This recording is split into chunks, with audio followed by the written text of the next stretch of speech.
Hello everyone, welcome back to Comment Made Easy, and I hope you all are doing very well.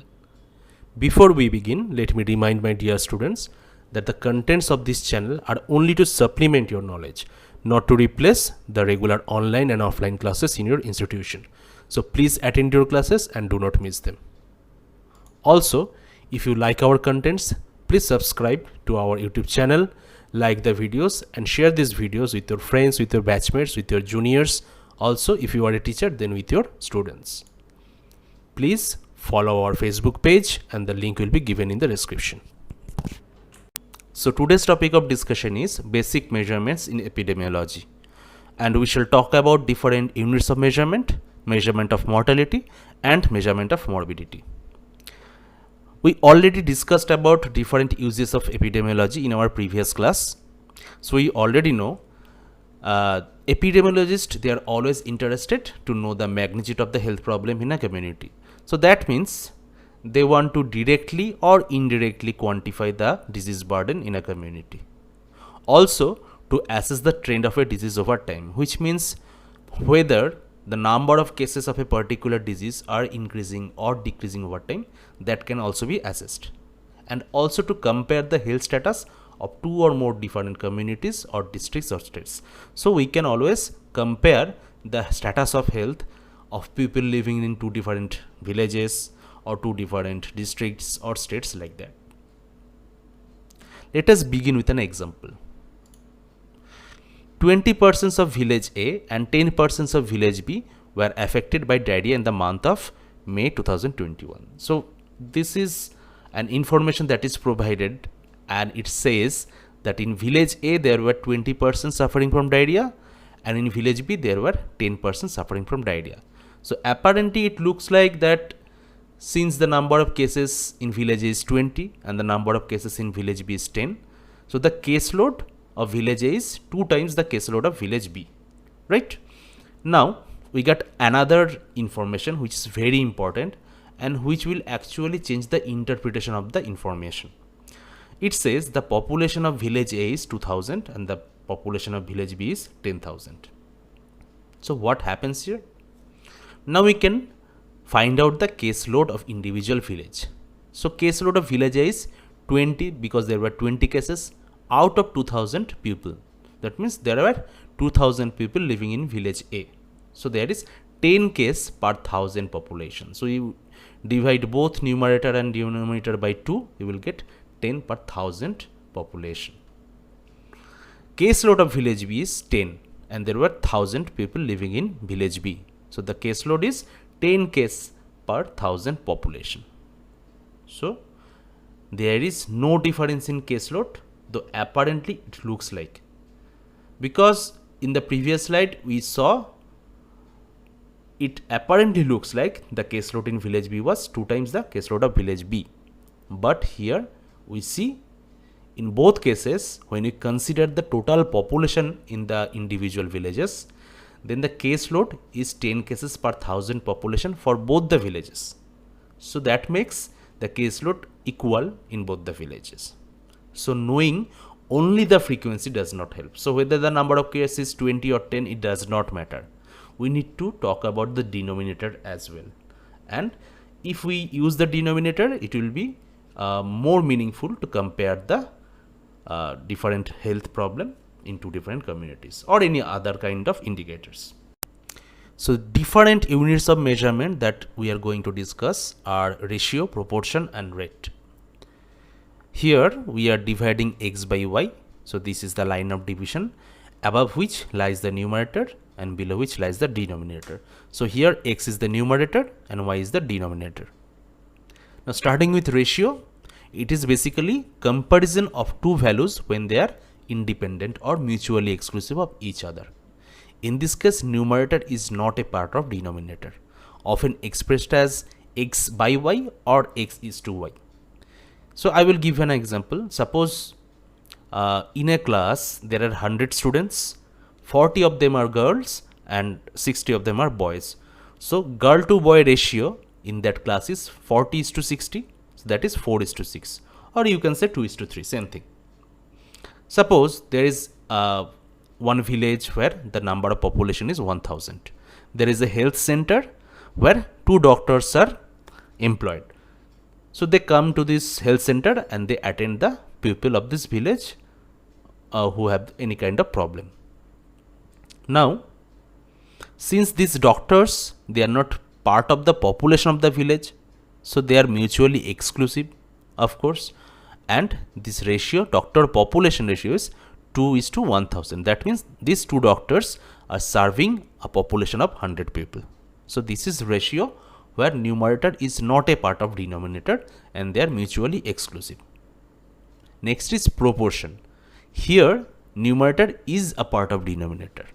It is often expressed as percentage like 50% or can be expressed in fraction like 0.5.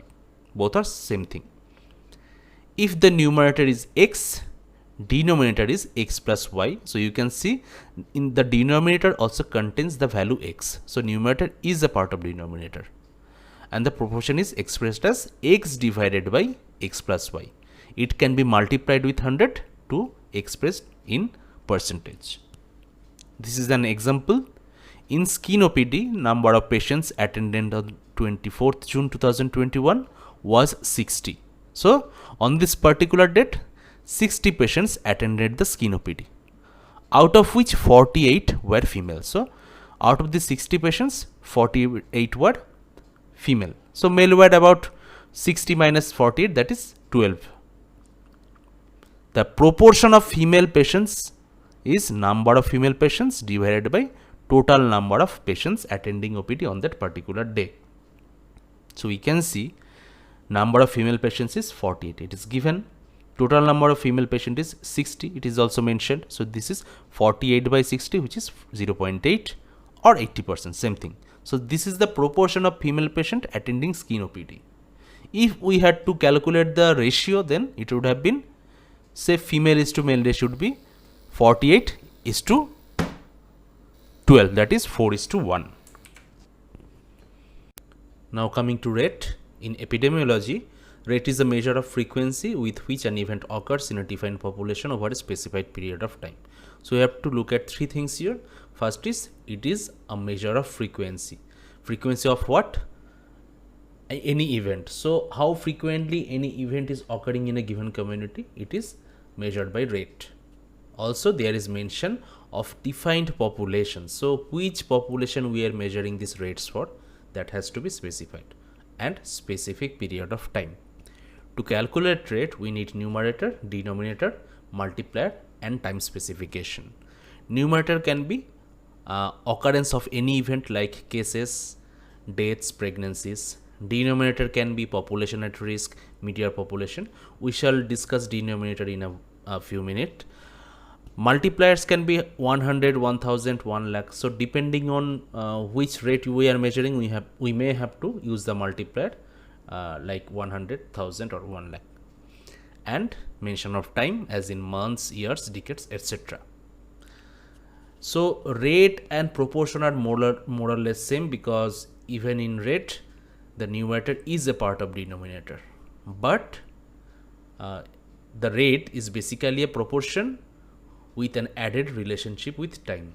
So if we see ratio where numerator is not a part of denominator, and if we look at proportion where numerator is a part of denominator, in both cases there is no mention of time.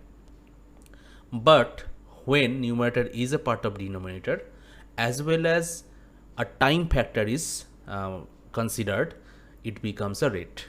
I will give an example so that it becomes easier for you to understand. Say we have gathered 100 women who does not have any evidence of hypothyroidism. So these 100 women, they do not have any hypothyroidism. Now we followed this 100 women for 10 years, and this in these 10 years of follow-up, we found out that out of this 100 women, 10 developed hypothyroidism. So first thing we have to calculate is the proportion of women who were followed up and developed hypothyroidism. So numerator is how many cases or how many women developed hypothyroidism, that is 10. And denominator is how many women were followed up, that is 100. So the proportion is 10 by 100, that is 0.1 or 10%. Now we have to remember we followed up this 100 women for 10 years. So if we consider this 10 years or duration of follow up, then we can calculate the rate of development of an event. In this case, the rate of occurrence of hypothyroidism. So since the proportion of women, that is 10% of women developed hypothyroidism over 10 years, so we can say the rate of development is 10% over 10 years, which is basically 1% per year. So you divide this 10% and 10 years by 10 on either side, that becomes 1% per year. Now coming to the concept of denominator. To measure different rates, we use different kind of denominators, and some of the important examples are given here. First one is the mid-year population. Now in a given population, the structure of this population, as in terms of number of people living in it, may vary. It can change daily due to births, where the number of people increases, deaths, the number decreases, and migration. If there is migration in, it will increase, and migration out leads to decrease in population size. So in such cases where the size of the population is varying, the mid-year population is commonly chosen as denominator. And by mid-year, we mean the number of population in the given community on 1st July of that year. Now sometimes what happens, it may not be possible for us to get the exact number of people living in a given community on 1st of July every year. So in that case, we shall try to find a proxy mid-year population value. I have given an example here. On 1st January 2020, the total population of village A was 100. So this is at the very beginning of the year 2020, 1st January. Number of people were 100. There were 20 births, 7 deaths, and 3 migrating out of the village till 31st December. So all these events, that is 20 births, 7 deaths, and 3 migration out, that occurs in the course of next 1 year until the last date of particular year, like 31st December 2020. So what is the mid-year population?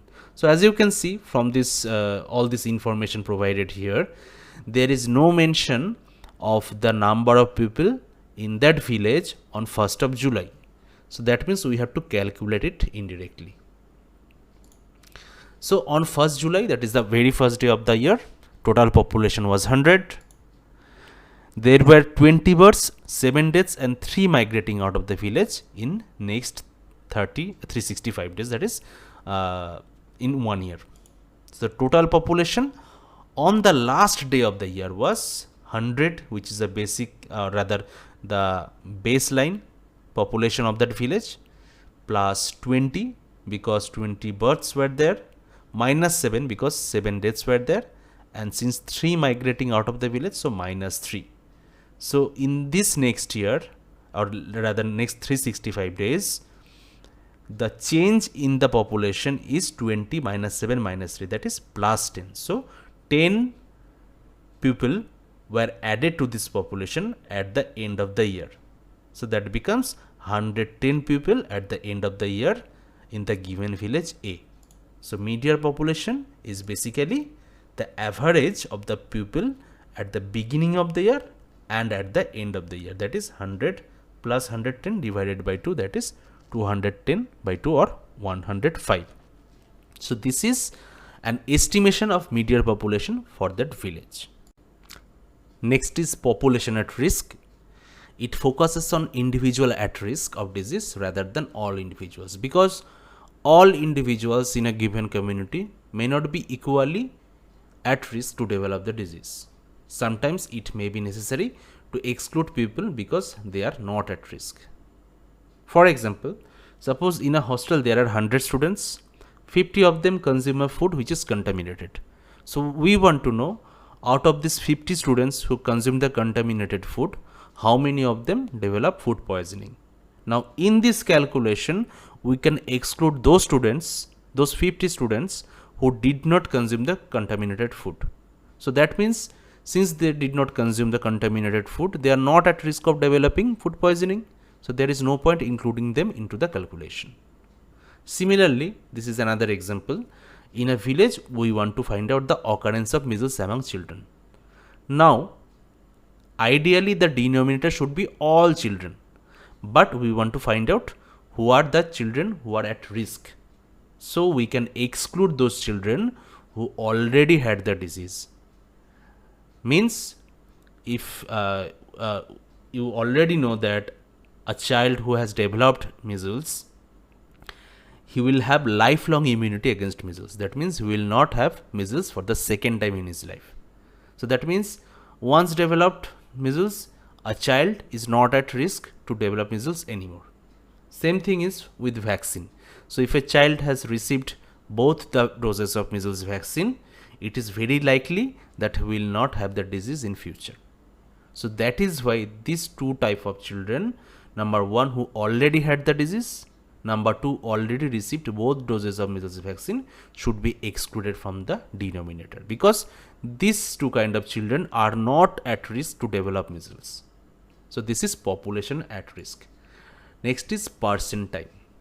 In some epidemiological studies like cohort studies or RCT, that is randomized control trial, where we have to follow up the subjects for a certain period of time, in these studies the subjects may enter or may leave the study at different times. The population or study subjects cannot be followed evenly through the entire period of time. Consequently, they are under observation for varying time periods. So the total period of observation of all the study subjects may not be same. So in such case, we have to use a denominator that is a combination of person and time. If I give an example, it will be easier for you to understand. So 10 under 5 children, that is children who are less than 5 years, are followed up for 2 years from 1st January 2019 to 31st December 2020 to identify episodes of diarrhea among them. So what does it say? We have 10 children less than 5 years. We have followed them up for 2 years or 24 months to identify how many of these children develops diarrhea and how many episodes like that. So in this diagram, so this is a table rather, not a diagram. This is the vertical column. This is the child number. So child A, child B, child C, we have 10 children here. They are observed for entire 2019 and entire 2020, that is 2 years, that is 24 months. Yellow marking are the period of observation. So we can see the first child, he was observed from January to June of 2019. So even though the period of study was 24 months, this particular child was observed for 6 months. Maybe after 6 months, for any reason, he could not be followed up. The next child was followed up for 12 months. Child C did not join the study from the beginning. He joined in the month of July 2019 and he could be followed up for 8 months. So like this. So if we see only child F and child J, these are the two children who could be followed up for the entire period of 24 months. Okay, so in the rightmost column we have mentioned for how many months we could follow up individual children. So from this table we can see these 10 children, they joined the study at different time. Some of them left the study at different time, and the period of follow up was different for individual children. So in this case, the denominator that we shall use is person time, here child month, because these are the children we have followed up and the time unit of follow up is month. So child month. How to calculate? We have to add up all the period of observations, that will give us 150 child month. So in this case the denominator will be 150 child month. When we shall discuss incidence in next class, it will be more understandable for you why person time is being used. So this is the end of today's topic. This is the first part of measurements of epidemiology. In the next class we shall discuss about mortality and morbidity measurements. Thank you very much and see you very soon.